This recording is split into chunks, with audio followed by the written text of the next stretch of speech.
I didn't know much about like the deep ins and outs of training for a contest and what you needed to do, but I knew about testosterone. I mean, of course, I watched the Rocky movies at 12 and saw Yeah. Ivan Drago taking his testosterone What a shots. cheater. Stallone would never do that. Yeah, The United yeah, States right. would never act that way. So I thought, shit, that's the way, But of course, at 12, you think you're influenced. The movie means okay, he lost, and steroids aren't the answer, right? Right. So, Son of a bitch. yeah.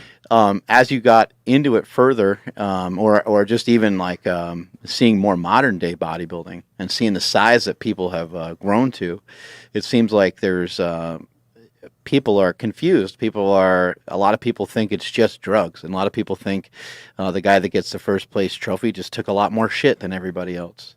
What are some of your thoughts on that? I think it's bullshit because when I started training, I mentioned, when I started about 6 months in, I met Chris Aceto, who trained me for almost my whole career, who was a great nutritionist.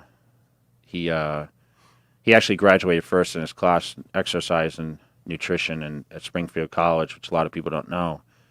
And he taught me a lot about the nutrition aspect. And the funny thing is we rarely talked about drugs, and because that really wasn't one of those things. I mean, as a teenager, you really, I had the physique and I was progressing super fast, and everything was very, very basic. And that's the way I kind of believed. And I saw success right away from that. So I wasn't eyeing, okay, well, to move forward, I need to do a ton of drugs or anything like that. Shit. I mean, it was kind of like voodoo, right? No one talked about it. And we didn't have the internet, so you couldn't read about like cycles and that kind of stuff. The magazines definitely didn't talk about it. Every guy was natural in the magazines. And, every guy was just like, took the supplements, the Weeder, the chewable wrench chain aminos or whatever they were selling at the time. So for me, to see what's happened now and see what people's perception is of what everyone takes, including myself when I was winning Mr. Olympia titles, it's just, I mentioned you guys earlier, when you're a Mr. Olympia contender, like there's been 13, right? I was number 11. Listen, we're destined for greatness, take the drugs in or out.